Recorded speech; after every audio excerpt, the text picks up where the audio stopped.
Kalau kita ngomongin Cina mainland, dari zaman dulu Cina mainland ini tidak pernah punya pengaruh di dunia entertainment Asia Timur. Yes, coba lu ingat-ingat lagi. Kira-kira film Cina apa yang pernah lu tonton yang bagus? Jawabannya pasti nggak ada. Stephen Chow Kung Fu Hustle, Shaolin Soccer. Itu bukan film Cina mainland, itu film Kanton. Culture-nya bukan culture Cina, tapi culture Kanton. Film Boboho. Film Boboho merupakan film Taiwan. Kalau kita ngomongin lagu Cina apa yang terkenal? Jay Chou. Jay Chou itu dari Taiwan, bukan dari Cina. Kalau kita ngomongin drama series apa yang terkenal dari Cina? Jawabannya nggak ada juga. Oh, Meteor Garden itu Taiwan juga. Jadi selama ini kalau lu nonton Meteor Garden, Wo Cui Punang Sui Cui ini itu adalah film Taiwan itu. Ya kita bisa bilang Cina ini entertainmentnya itu busuk. Kalau kita ngomongin dalam skup Asia Timur nih ya, yang namanya Jejepangan, Kokoreaan itu laku di mana-mana. Jejepangan menjajah Cina tuh. Di Cina laku namanya Jejepangan. Anime-anime semua laku di Cina. Kokoreaan semua laku di Cina, tapi nggak sebaliknya. Yang Cicinaan nggak laku di Jepang, nggak laku di Korea. Nah, omongan gue tadi itu semua valid kalau kita ngomongin periode sebelum tahun 2010. Valid. Kita omongin dalam konteks 90-an.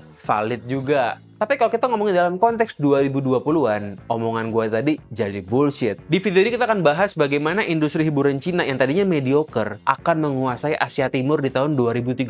Sorry, gue salah. Bukan Asia Timur, tapi dunia. Nama gue Faris Gamal, gue merupakan lulusan sastra Cina UI. Enjoy videonya. Cina itu emang ajaib. Perubahan Cina itu dalam hitungan tahun luar biasa. Tapi lo tau nggak? Apalagi yang ajaib selain Cina? Yes, Ajaib Alpha. Ini iklan, yes, tapi tunggu dulu. Ini penting nih. Ajaib Alpha itu merupakan temannya Ajaib Investasi. Satu perusahaan, tapi beda jalur. Kalau Ajaib Alpha ini, dia tuh fokusnya ke aset global. Lo ngomongin kripto, saham-saham perusahaan dunia. Ini Ajaib Alpha. Jangan khawatir, ini sudah berizin dan diawasi OJK. Jadi aman. Ini bukan abal-abal. Dan yang menarik nih, Ajaib Alpha itu membuat apps dengan konsep neuroscience juga. Karena UI UX-nya itu ramah buat newbie, tapi juga bisa dipakai sama trader berpengalaman. Gimana caranya? Neuroscience. Lu kalau newbie buka Ajaib Alpha nggak akan pusing. Bahkan bikinnya pun gampang. Daftarnya nih ya 100% online. Lu nggak perlu ketemu orang ajaib di Sudirman, nggak perlu. Online 100% bisa. Dan untuk mulai investasi, ini start dari semurah-murahnya Rp16.500 alias $1. Itu kenapa dibilang ramah buat newbie. Nggak cuma UI UX-nya doang, tapi barrier to entry-nya pun rendah banget. $1, lu bayangin tuh. Ya misal lu pengen beli saham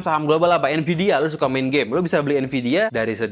Gila kan? Dan ini penting, dengan bisa invest semurah-murahnya, lu bisa belajar dulu. Lu bisa bikin simulasi dulu lah. Nggak usah pakai uang gede, pakai uang apa tuh? Itu uang bakso itu. Dan di Ajaib Alpha nih, kalau lu bukan trader tapi investor, lu bisa nabung dengan fitur DCA-nya. Dollar cost averaging. Jadi kalau investor, dia nabung aja. Mau market lagi naik turun, ya nabung aja. Intinya lu bakal dapat gain-nya. Misal lu pengen nabung Bitcoin nih, 100.000 sebulan. Uang kecil, tapi lu bisa set tuh remindernya mau di hari apa, mau harian kah, mingguan kah, bulanan kah. Ya lu pokoknya nabung aja. Ntar akan diingetin oleh ajaibnya buat nabung supaya lu nggak lupa. Lama-lama setahun 1,2. Lama-lama bakal ngegulung, ngelipet. Kalau lu mau trading serius pun bisa. Ada fitur stop loss-nya, ada fitur take profit. Ini dua fitur bisa bantu lu ngatur resiko dan target. Dan yang paling underrated itu fitur feeds-nya. Jadi kayak fitur komunitas, kayak Kaskusnya gitu lah. Jadi buat lu dapetin konteks yang lebih luas kalau lu pemula, lu bisa ngobrol di sana. Dan kalau kita ngomongin platform investasi, itu yang paling penting adalah seberapa banyak pilihan yang tersedia. Dan di sini pilihannya gila. Kurang lebih ada 500-an aset kripto dan ada 600-an saham global. Lo bisa pilih. Saham perusahaan Cina pun ada. Jadi kalau perusahaan Cina yang melantai di bursa Amerika, ada juga di sini. Ya, tapi sebelum invest pilih yang mana, silakan riset dulu. Itu paling penting tuh. Yang namanya invest selalu ada resikonya. Ya udah, sekarang lo mending download dulu Ajaib Alpha, lo buka akun, dan jangan lupa masukin kode gue yang ada di deskripsi. Supaya apa? Supaya lo dapat kesempatan buat menangin aset kripto sampai Rp6 juta. Dan ya kalau lo pakai kode gue untung juga sih. Jadi kita bareng-bareng kan gitu. Dan tenang, buka akunnya itu gratis dan online. So, intip-intip dulu aja. Invest bulan depan atau kapan-kapan ya nggak apa-apa. Intip-intip dulu aja. Oke, sekarang kita balik ke video.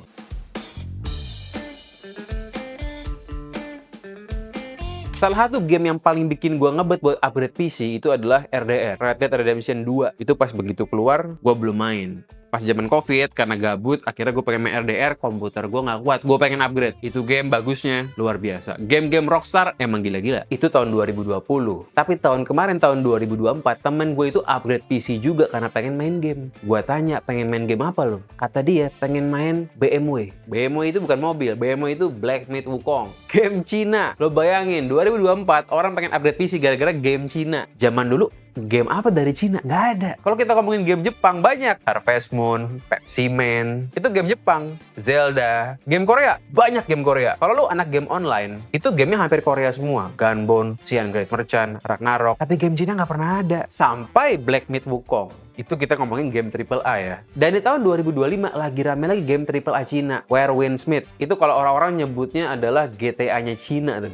Dan hasilnya luar biasa. Di pasar-pasar western, game-game tersebut lakunya luar biasa. Kalau lo buka Steam, review tentang 2 game tersebut itu mostly positif. Bayangin, kalau kita mau kelas balik ya, zaman gue kuliah dulu 10 tahun lalu, orang itu ke Cina buat nyari Nike SBKW. Zaman sekarang, orang itu ke Cina buat kerja jadi developer game di Shanghai. Dunia Cina berubah sejauh itu dalam waktu 10 tahun. Gila. Ya tentu perubahan ini tidak organik semata. Ini ada campur tangan PKC juga. Kurang lebih di periode 2015-an, Cina itu menjadikan industri game sebagai industri strategis mereka. Sebagai gerakan dari soft power mereka ke dunia, game dijadikan industri yang penting. Sebelum tahun 2015, game-game Cina itu mostly game-game gacha yang sampah yang nggak punya brandingan. Dan pasarnya itu buat orang-orang domestik di Cina. Full game gacha. Tapi di tahun 2015 ada satu hal yang membuat dunia mulai ngeliat ke Cina. Tencent mengakuisisi Riot Games secara full di tahun 2016. Dan sejak saat itu banyak lagi perusahaan-perusahaan Cina yang mengakuisisi perusahaan-perusahaan game di Amerika. Dari Tencent, NetEase, macam-macam. Disinilah merupakan cara Cina memperkenalkan dirinya di dunia game. Lahirlah akhirnya Genshin Impact, lahirlah Mobile Legends. Ini merupakan 2 game Cina yang super duper fenomenal. Ya, sama-sama masih game gacha, tapi dia punya brandingan yang lebih jelas. Dan targetnya dibuat untuk pasar global. Marketingnya pun go global, gila-gilaan. Itu kenapa jangan heran. 2 game ini game gila. Dengan banyaknya studio game Amerika yang dibeli oleh perusahaan Cina, itu membuat mereka punya infrastruktur untuk membuat game-game yang akhirnya mulai bagus. Mereka juga akhirnya mulai paham bagaimana cara ngemarketingin game secara global gitu loh. Tadi itu game online. Itu di era-era awal 2015-an ke atas. Sampai akhirnya di tahun 2018, tiba-tiba pemerintah Cina memberlakukan sebuah regulasi yang sangat dahsyat. Di Cina tahun 2018, izin untuk menerbitkan game diperketat habis-habisan. Akhirnya apa? Akhirnya studio-studio sampah di Cina gugur dengan sendirinya. Ini membuat banyak kekacauan di Cina nih. Di sana itu kalau mau rilis game harus lolos sensor dulu. Nggak sekedar tidak boleh menghina Cina doang, enggak. Tapi game sampah juga tidak boleh terbit. Karena itu dianggap nggak berkualitas.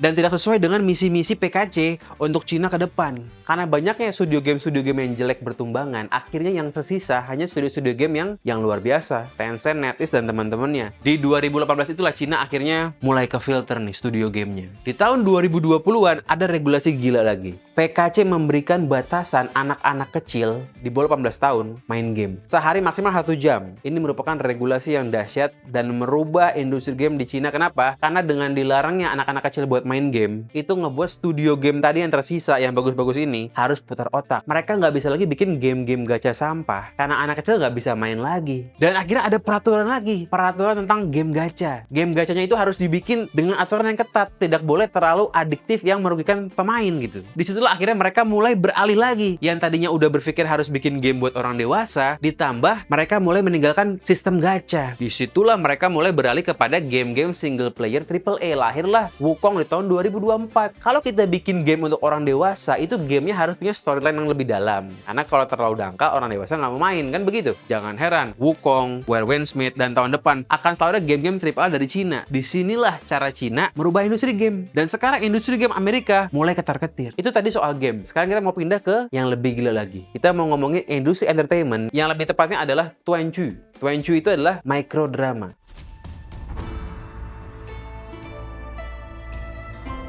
Tuan Chu itu bahasa Cinanya. Tuan itu pendek, Chu itu drama pendek. Kita semua pasti pernah nonton di TikTok drama pendek Cina. Ini bisa dibilang merupakan pandemi yang menghantam dunia 2 tahun terakhir. Nggak cuma di Indonesia doang, nggak. Di Amerika pun lagi gila-gilaan. Semua orang nonton Tuan Chu. Dan microdrama ini pemerannya nggak cuma pemeran Cina ya. Kita tahu lah, microdrama yang Cina-Cina, ada CEO, jadi tukang bakso. Ya bisa dibilang story-story katro, tapi bikin lagi. Nggak cuma yang Cina doang, tapi ada juga drama-drama pendek yang diperanin oleh orang-orang bule. Itu Tuanchu juga, itu microdrama juga. Dan yang buat perusahaan Cina juga. Ya jangan kaget kalau misalnya bentar lagi nih ya, mungkin ada lagi microdrama Indonesia. Mereka juga yang bikin mungkin nanti. Kalau kita ngomongin Tuanchu, formatnya itu video-video pendek 1-3 menit. Story-nya katro-katro, tapi cliffhanger-nya gila-gila. Cliffhanger-nya itu dibuat dengan metode neuroscience yang membuat lo nonton nggak habis-habis. Cerita goblok, cerita standar, pemerannya actingnya pun sampah gitu, tapi bikin lo nagih, penasaran, mengantisipasi apalagi nih plot twistnya. Itu main di dopamin lo. Mereka paham. Anak CEO diremehin orang, dianggap kismin, tiba-tiba kok orang-orang kaya pada sujud sama dia. Wah,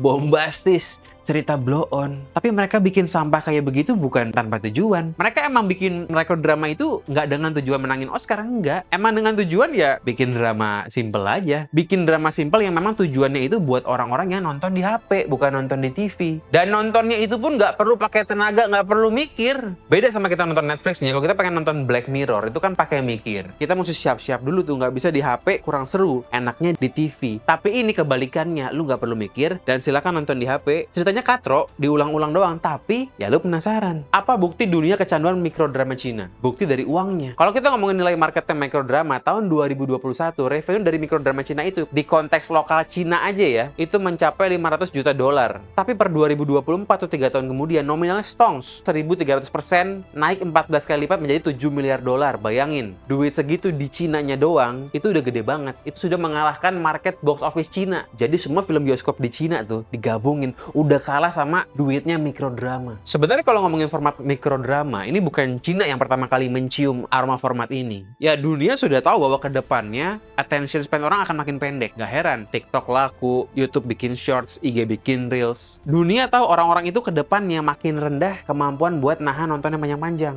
Makanya mikrodrama itu sangat make sense. Ini bukan penemuan sinting, ini penemuan yang ya semua orang tahu. Tapi eksekusinya Cina yang gila. Orang bule itu udah pernah bikin format mikrodrama begini namanya Quibi. Quibi ini merupakan disebutnya the next Netflix lah pada zamannya. Tapi Quibi ini berakhir dengan super tragis. Investnya besar-besaran, ngegayat Steven Spielberg, ngegayat Guillermo del Toro. Jadi bukannya bule nggak pernah coba ya? Bule pernah mencoba, tapi gagal total. Yang namanya ide itu murah, eksekusi segalanya. Dan Cina di sini eksekusinya luar biasa. Orang bule nggak bisa apa-apa di sini. Ya Cina itu mengalahkan Quibi ini dengan metode neuroscience. Dia nggak pengen keren-kerenan bikin yang premium, dia memang sengaja bikin yang sampah-sampah aja. Bikinnya murah, bikinnya cepet, tapi dikasih cliffhanger yang luar biasa, plot twist yang tiap 20 detik, dan di situ dia menang. Yaitu merupakan the art of war Cina memenangkan industri entertainment di tahun 2030 dengan pemikiran neuroscience. Ya gua pun juga jangan heran, sekarang lagi sering ngomongin neuroscience, emang lagi menarik ini bahasan. Jadi kalau lo buka shorts gua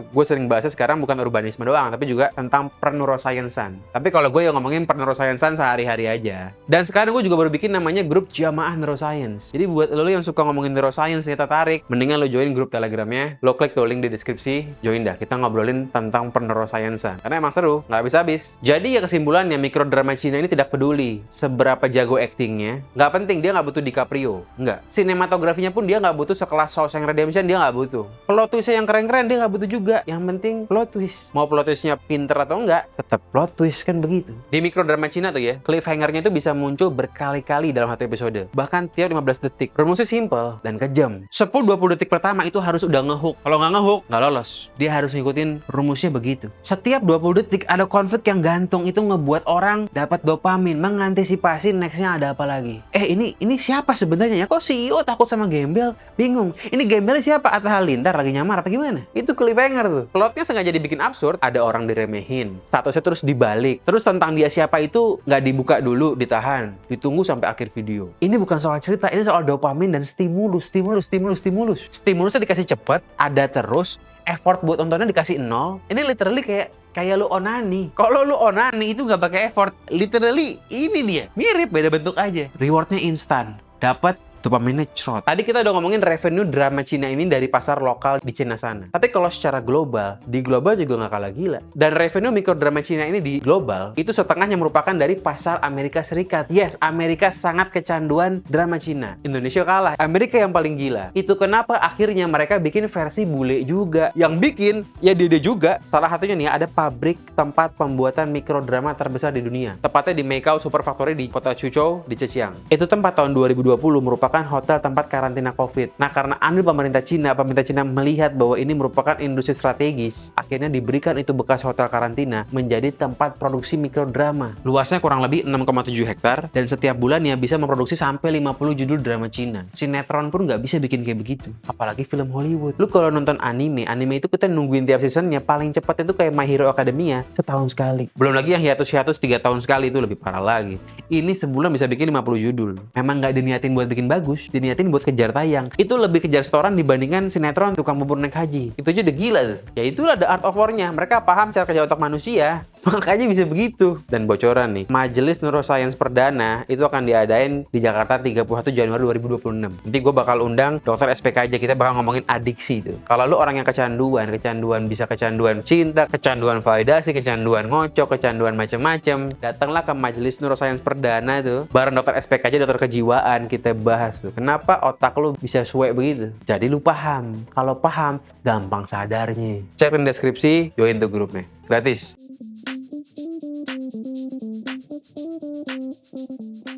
Ya sebenarnya kalau kita ngomongin industri entertainment Cina nih ya, masih banyak lagi yang belum gue bahas, tapi nggak bisa gue bahas juga karena sensitif.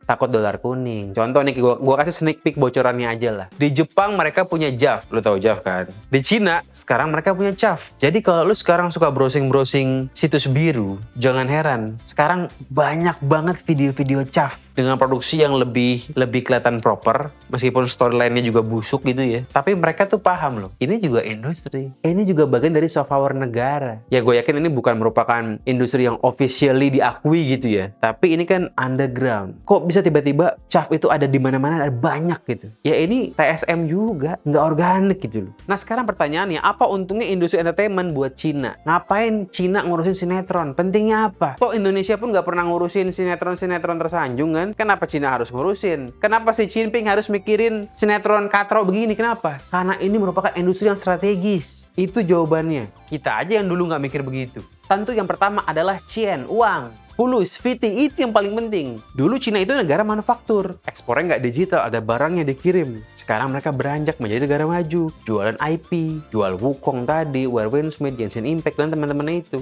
Itu IP. Mereka udah nggak jualan buruh murah lagi karena zaman sekarang Cina itu udah mahal gajinya. Sekarang yang jualan buruh murah adalah Vietnam. Lagi-lagi bukan Indonesia. Indonesia entahlah. Cina ini sekarang lagi pindah, lagi transisi dari manufacturing ekonomi ke digital kreatif ekonomi. Makanya mereka genjot ini abis-abisan. Yang namanya gaji buruh murah zaman dulu di Cina sama gaji sekarang pekerja digital kreatif itu lebih gede gaji digital kreatif. Semakin besar gajinya, semakin tinggi juga pajak penghasilannya. Bule-bule yang berangkat ke Shanghai buat jadi developer game itu juga menguntungkan. Mereka kan bayar pajak juga ke negara Cina dan gaji mereka tinggi. Dan yang namanya jualan IP itu lebih sustainable dibanding jualan yang fisik-fisik. Itu kenapa jangan heran kalau lu ngikutin Saudi nih ya. Saudi ini sekarang lagi abis-abisan ngegenjot yang namanya industri hiburan juga. Mereka juga invest di intellectual property. Contoh nih, kita nggak usah ngomongin bola lah. Bola itu obvious. Mereka sekarang juga lagi invest besar-besaran di golf. Kalau kita ngomongin golf itu yang menaungi yang paling terkenal adalah PGA Tour. Sekarang Saudi sedang bikin namanya Live Golf. Itu golf versi Saudi lah. Dijual buat global. Karena mereka paham bahwa minyak mereka itu one day akan nggak relevan lagi. So mereka mau shifting secepat-cepatnya ke industri digital juga. IP juga gitu loh. Investnya biliunan dolar. Sekarang orang-orang di dunia ini tanpa dipaksa mengkonsumsi tentang Cina-Cinaan. Main Wukong itu kan Cina-Cinaan. Main Win Smith itu kan Cina-Cinaan. Soft power ini efeknya adalah persepsi dunia kepada Cina. Jadi nggak jelek lagi. Zaman dulu orang-orang boomer tuh, mereka pada benci sama Cina, kemakan propaganda Amerika. Sekarang anak-anak muda, menurut datanya, realnya, Gen Z ini sama milenial, mereka itu tidak sentimen sama Cina. Mereka lebih sentimen sama dunia barat dibanding ke Cina. Kenapa? Soft power namanya, bung. Sekarang Cina jual murah barang-barangnya karena orang nganggep Cina itu barang-barang jelek. Kedepannya Cina bakal jual barangnya mahal. Seperti gimana Italia jual barangnya ke dunia dengan harga mahal juga. Nanti lama-lama nih orang nggak bakal jualan made in Italy lagi. Orang nggak jualan made in US, orang jualnya made in China one day. Dan dengan punya IP sendiri nih ya, mereka punya IP sekarang, game-gamenya, drama-dramanya, ke depan ada film-film lagu-lagunya. Mereka akan bisa mengontrol narasi dunia tanpa harus bergantung kepada narasi barat. Itu juga yang penting. Dan lo bayangin lagi nih, sekarang Cina merupakan magnet talenta global. Programmer barat kerja di Shanghai. Editor-editor, animator global semua direkrut. Mereka sekarang nggak kerja di Amerika, tapi ke Shanghai. Gila kan? Dan terakhir, ini juga merupakan alat bagaimana PKC bisa memenangkan hati rakyatnya. Dengan memajukan Cina, memperbaiki ekonominya, orang-orang pasti akan suka dengan PKC. Orang nggak akan marah sama PKC. Ya mau bahasa Kanton dihilangkan kek, mau orang Tibetan Uighur semua diapain kek, selama ekonominya membaik, ya orang Uighur pun akan senang. Ya kita kan akhirnya semua akan realistis juga. Budaya penting, oke. Tapi kalau nggak makan buat apa? Sekarang mereka makan. Ngomongnya Mandarin, ya mereka senang lah. Dan Cina itu memenangkan dunia sekarang bukan soal seni perang doang, bukan the art of war doang gitu loh. Ini soal bagaimana mereka paham bahwa dunia sekarang itu berada di era-era atensi. So ini nggak main tank-tankan lagi. masih ada tank. Tapi sekarang yang paling utama adalah ini era atensi. Mereka pakai neuroscience, kelar barang. Yo, terima kasih udah menonton sampai habis nih ya. Nama gue Faris Gamal, 2029 gue bakal maju di Depok. Jangan kaget, kita akan menjadikan Depok ini menjadi sehebat-hebatnya kota seperti kota-kota Cina. Kita cari spesialisasinya, kita akan ikutin arahan-arahan Om Teng Xiaoping, Paman Hu Jintao, Kamrat Xi Jinping. Itulah dunia sekarang ke sana arahnya, bukan ke Amerika. Sekarang dunia udah nggak kemakan tuh narasi komunisme lah. Cina nggak komunis, Amerika tuh komunis. Ya udah, sampai jumpa di next video, kita bahas tentang Cina lagi. Adios, vamos, see.